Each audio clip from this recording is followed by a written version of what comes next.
안녕하세요, 수영입니다. 오늘도 짬짬이 시간 내셔서 내 손안의 책방으로 마실러 오십시오. 띵동 구독, 좋아요, 알림 설정이 도착했습니다. 오늘 소개할 책은 자존감 높이는 기술부터 유리멘탈 극복 방법까지 국내 1호 정신건강의학과 전문의 형제가 들려주는 특급 처방, 내 마음을 나도 모를 때, 지은이는 양재진, 양재웅, 발행은 21세기 북스입니다. 자, 그럼 책 소개를 간단히 해드리겠습니다.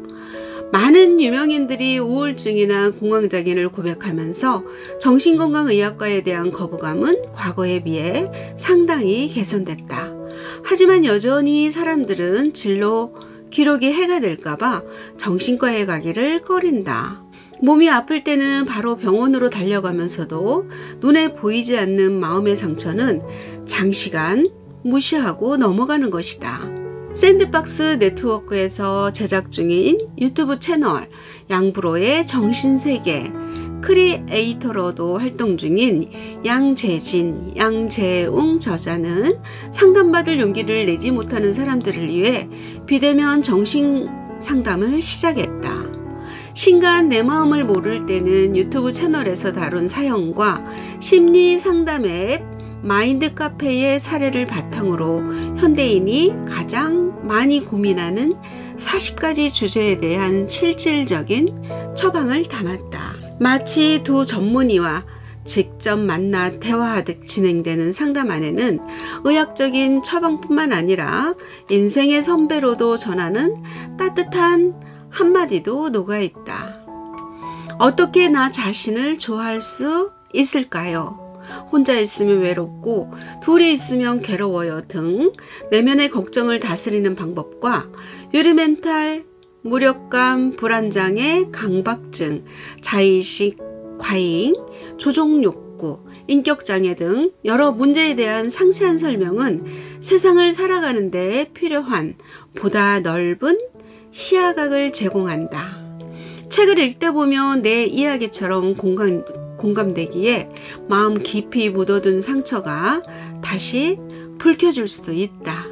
하지만 책의 마지막에 다다랐을 때는 분명 다른 눈으로 나와 세상을 바라볼 수 있을 것이다. 자, 그럼 책 속으로 들어가 보겠습니다. 내 손안의 책방과 함께 즐거운 시간 되세요. 구독, 좋아요, 알림 설정은 사랑입니다. 자존감을 높이고 싶은데 방법을 모르겠어요. 평소 스스로 자존감이 낮다고 생각합니다. 그런데 사실 자존감이란 정확히 무엇인지 잘 모르겠어요. 잘났다고 생각하고 당당하게 행동하면 되나요? 자존감은 어떻게 높일 수 있을까요? 자존감도 너무 높으면 안 좋은가요? 양재진, 자존감이란 내가 스스로 생각하는 나입니다. 타인이 나에 대해 무엇이라 평가를 해도 심지어 비하를 하더라도 감정적으로 흔들리지 않을 수 있는 상태를 바로 자존감이 높다고 말합니다. 양재웅, 이는 자기가 잘났다고 생각하는 자의식 과잉과는 다릅니다. 특히 요즘 시대에는 자의식 과잉인 사람들이 굉장히 많습니다. 여러 명의 형제 자매와 어울려 컸던 과거 아이들과 달리 요즘 아이들은 성장 과정에서 부모님의 지원과 관심을 고스란히 혼자 받는 경우가 많죠. 너는 대단한 아이야. 혹은 너는 꼭 대단한 사람이 될 거야. 라는 식으로요. 그 결과 본인이 구체적인 경험을 하고 성취하기 전에 스스로를 훌륭한 사람이라고 평가하게 됩니다. 즉, 자의식 과잉 상태 혹은 거짓 자기가 만들어지는 것이죠. 문제는 이런 사람들의 경우 새로운 것에 도전하길 굉장히 어려워하고 피하게 된다는 것입니다. 자신의 생각보다 부족한 나를 마주하면 그 순간을 못 견디기 때문에 도전 자체를 회피하면서 스스로에 대한 긍정적 평가를 계속해서 유지하고자 하는 것이죠. 마치 한 번도 싸워보지 않아서 한 번도 지지 않는 상태라 할까요? 양채진, 그렇다면 자존감은 어떻게 높일 수 있을까요? 먼저 무엇이든 스스로의 성취를 이루는 것입니다. 별것 아니라고 생각할 수 있지만 무엇이든 스스로 노력해서 얻어내는 것은 자존감을 높이는데 무엇보다 중요합니다. 이때 그런 성취에 대해 주변 사람들로부터 긍정적인 피드백을 받는 경우 자존감은 더욱 높아질 수 있습니다. 앞서 자의식 과잉의 경우 스스로의 성취 없이 주변 사람들로부터 무조건 긍정적인 피드백을 받은 결과 자기의식만 높아진 상태를 말하는 것입니다. 이런 사람의 경우 사회생활이나 대인관계에서 실제의 나를 마주하고 좌절했을 때 복원력을 통해 다시 일어나지 못하는 경우가 많습니다. 봉사와 기부를 하는 것 또한 도움이 됩니다. 자존감은 누군가가 나를 필요로 하고 인정할 때 상당히 높아집니다. 그런 의미에서 봉사와 기부는 타인을 위해 하는 행동이지만 무엇보다 나를 위한 행동이기도 합니다. 자존감을 높이기에 가장 접근하기도 쉽고 서로에게 도움이 되는 가장 쉽고도 좋은 방법이라고 할 수 있습니다. 양재웅, 저 또한 과거에는 자존감이 높은 편이 아니었습니다. 그렇지만 어릴 때부터 누군가에게 쓸모있는 존재가 되는 것에서 삶에 큰 동기부여를 받는다는 사실을 깨달았고 여기에 방향성을 두고 살아갔습니다. 하지만 이후 본인을 위하는 것이 아닌 타인 중심으로 사는 삶은 자존감을 올리는데 한계가 있고 도리어 그런 삶은 자존감이 낮아지기 쉽다는 것을 알게 되었습니다. 물론 본인이 가치 있다고 느끼고 살아있다고 생각하는 순간을 하지만 지금은 숱한 고민과 시행착오 끝에 누군가를 만족시키기 위함이 아닌 누군가에게 배울 수 있는 존재가 되고자 좋은 영향력을 끼치는 사람이 되는 것에 방향성을 두고 살아가고 있습니다. 그렇게 주도적인 자신과 위하고자 하는 타인 사이의 밸런스를 찾아가는 과정에서 자존감도 올라가고 있는 중입니다. 양채진, 저도 스스로 변화하기 위해 많은 노력을 했습니다. 이 과정에서 많은 환자들이나 대중에게 받은 긍정적인 피드백들은 많은 도움이 됐습니다. 또한 스스로 말과 행동을 일치시키며 살고자 하는데요. 그 결과 스스로를 언행일치하는 사람이라고 인식함으로써 과거에 비해 자존감을 높일 수 있다고 생각합니다. 양재웅, 비록 지금은 열등감에 사로잡혀 스스로를 제대로 바라보기가 힘들지도 모릅니다. 자기 자신을 위한 힘을 개발하지 못한 채 좋은 사람이 되고 싶어 남들의 평가에 연연하느라 진정 내가 원하는 것을 놓치고 살지도 모릅니다. 혹은 처절하게 실패하고 본인의 한계를 경험하는 자기애적 상처를 입지 않기 위해 아직도 도전을 회피하면서 자의식 과잉 상태에 머물러 있을 수도 있습니다. 하지만 거기에서 좌절하거나 아무것도 하지 않은 채 안주하지만 않는다면 자존감은 충분히 높일 수 있습니다. 인생은 길게 봐야 합니다. 10년에서 20년 뒤 나의 모습이 어떨지는 누구도 알 수 없습니다. 그 순간 다른 사람에 의해 내려진 부정적인 평가가 결코 자신을 의미하지는 않습니다. 자기의 존재 자체를 부정하지 마세요. 그리고 철저하게 준비하고 도전하고 실패하세요. 그렇게 계속해서 자신만의 삶의 방향성을 찾으세요. 누구나 사람들과의 관계에서 상처를 받아본 경험이 있을 것입니다.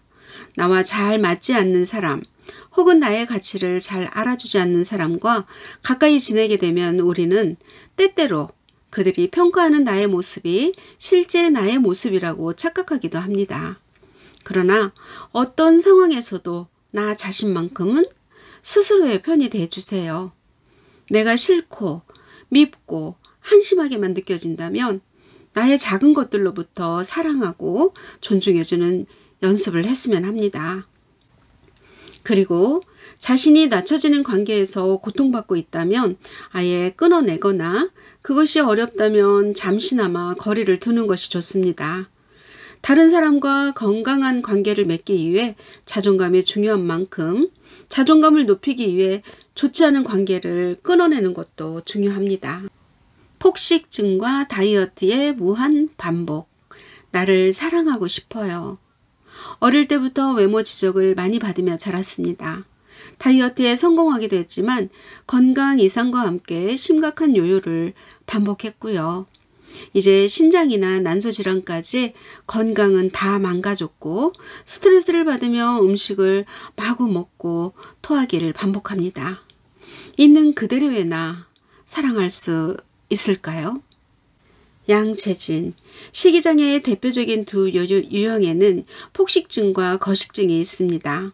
단시간에 많은 양의 음식을 섭취하고 구토 등을 통해 체중 증가를 막으려는 비정상적 행위를 반복하는 것을 폭식증이라고 하고, 장기간에 걸쳐 심각할 정도로 음식을 거부하는 것을 거식증이라고 합니다.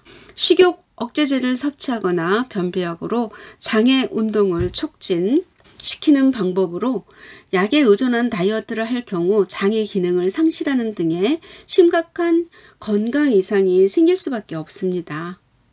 반복적으로 구토를 하는 경우도 마찬가지입니다. 식도와 위 사이에는 조임근이라는 근육이 있는데 구토를 계속할 경우 이 근육이 완전히 벌어지게 됩니다. 결국 위산이 식도로 계속해서 올라오는 역류성 식도염이 발생해 심각한 통증과 더부룩함 등의 증세를 겪습니다. 양재친. 폭식과 구토라는 반복 행위는 감정적인 흔들림이나 우울증, 동반되는 기분 장애 때문에 스트레스에 취약해진 결과 더욱 가속화되기도 합니다. 따라서 필요하다면 정신건강의학과에서 항우울제 등 약물 치료의 도움을 받는 것도 좋은 방법입니다. 혼자가 버겁다면 전문적으로 전문가의 도움을 받아야 합니다. 이 또한 나를 사랑하는 방법을 찾고 실천하려는 노력 중에 하나입니다. 고도 비만이나 초고도 비만이어서 건강상의 문제가 있을 경우에는 체중을 감량하는 것이 좋습니다. 이때도 올바른 방법을 사용해야 할 테고요. 그런데 정상 체중에서 좀 벗어난 정도인데도 마른 몸을 이상화해 잘못된 신체상을 기준으로 삼는 것은 분명 문제입니다. 다이어트에 과하게 집착한다면 살을 빼려는 이유를 스스로에게 물어보면서 긍정적인 이유를 찾아보세요. 여러 가지 이유를 찾았을 때 그것이 합당하다면 올바른 방법으로 잘 감량해야겠죠? 하지만 누가 봐도 타당하지 않은 이유라면 몸이 아닌 생각의 다이어트가 더 절실한 상태인 것입니다.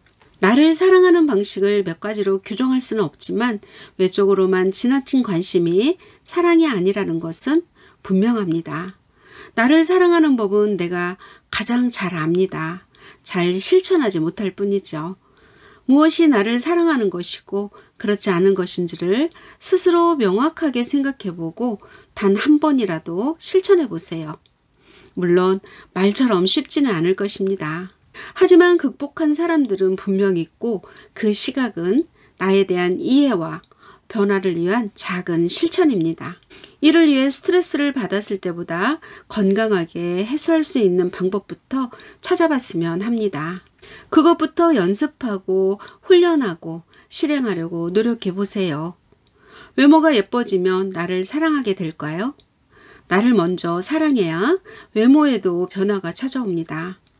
이 말은 곧 나를 사랑하면 나를 바라보는 스스로의 시선이 변한다는 의미입니다. 그때 바라본 나의 모습이 진짜 나입니다. 저를 가스라이팅하는 엄마 때문에 죽고 싶어요. 10여 년 넘게 사랑이라는 명목하에 엄마께 가스라이팅을 당해왔습니다. 마음대로 되지 않으면 용서를 구할 때까지 경제적인 지원도 끊어버립니다. 지금은 벗어나려 노력하고 있지만 이미 저는 의존적이며 자존감이 낮은 사람으로 성장했고 끊임없이 극단적인 생각을 합니다. 양재웅.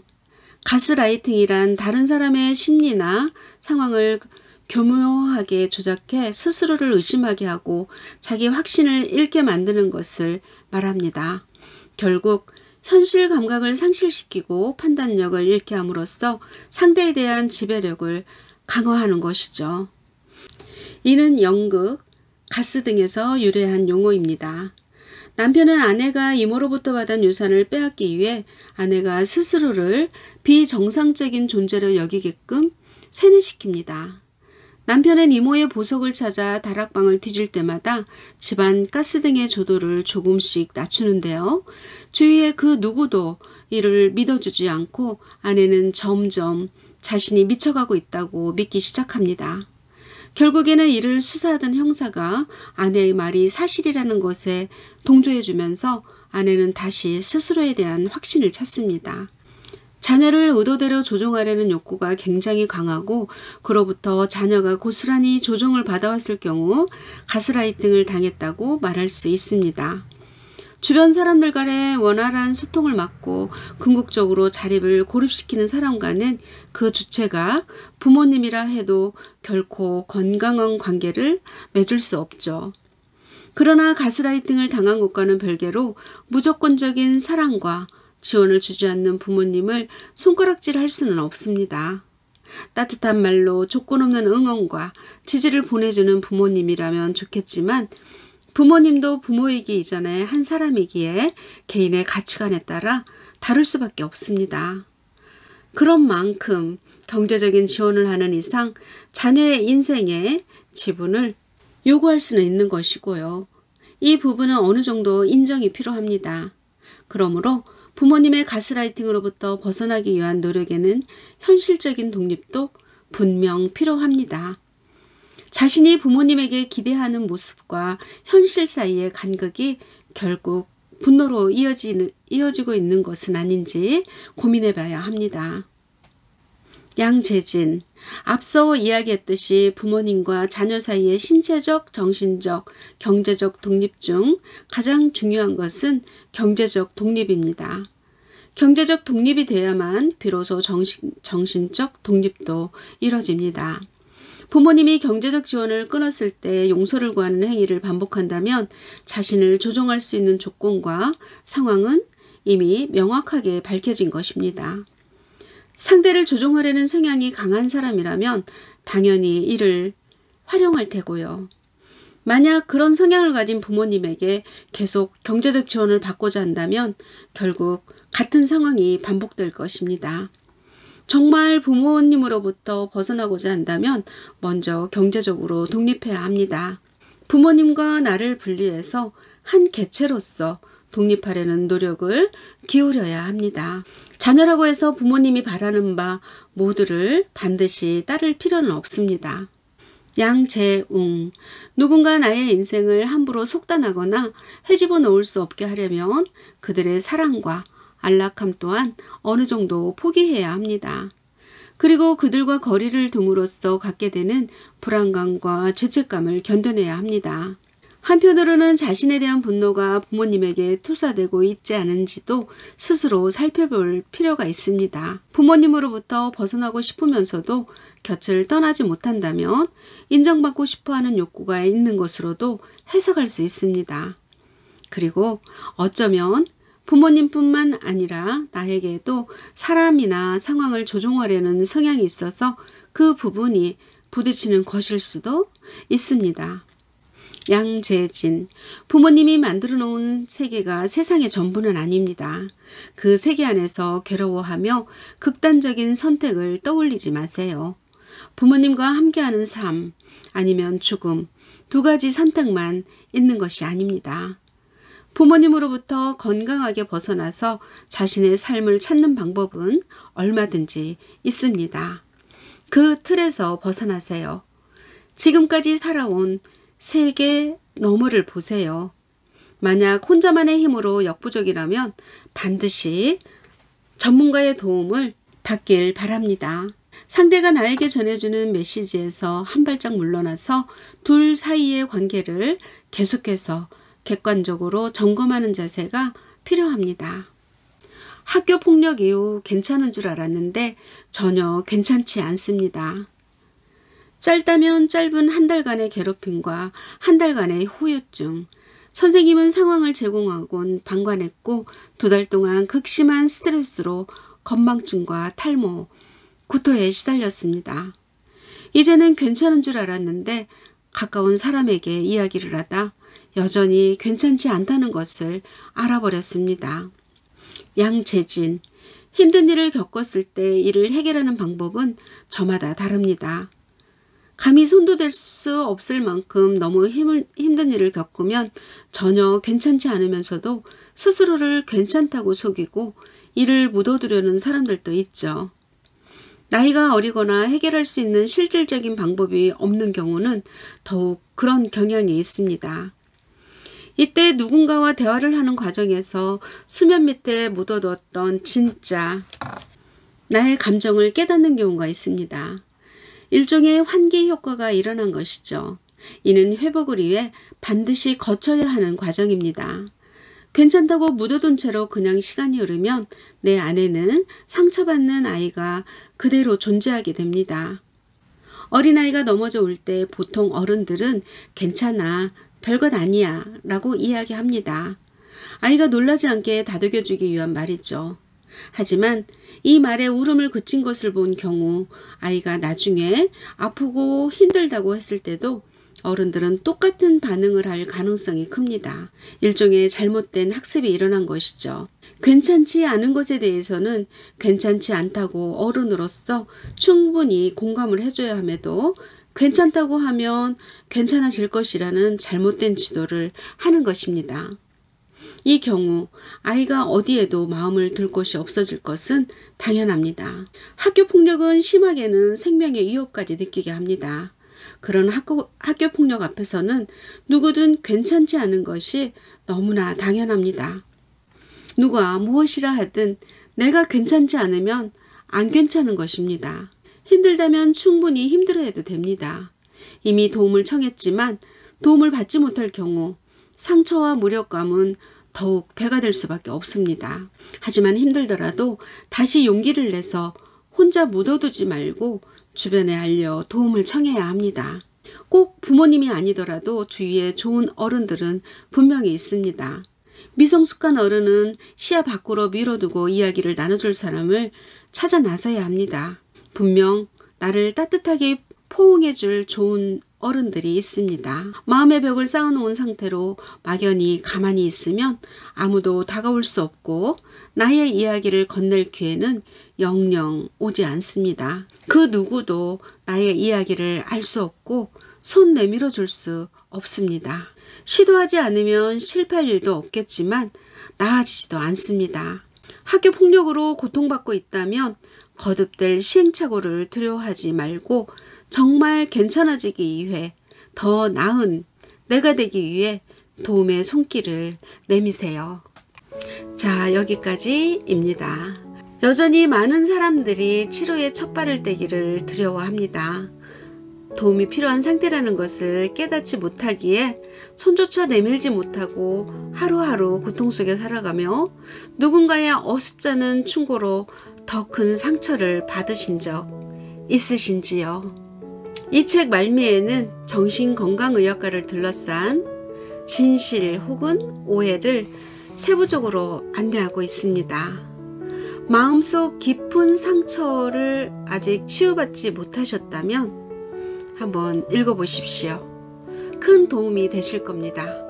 끝으로 소양은 책 속 문장으로 문제의 원인을 나에게만 돌리며 스스로를 탓하지 마세요. 가장 중요한 것은 나의 마음 상태를 내가 알아주는 것입니다. 다음 주 월요일에는 유럽 증권계의 위대한 유산 앙드레 코스톨라니 최후의 역작 돈 뜨겁게 사랑하고 차갑게 다루어라를 영상으로 만나 뵙겠습니다. 오늘도 많이 웃으시고 행복하십시오. 안녕.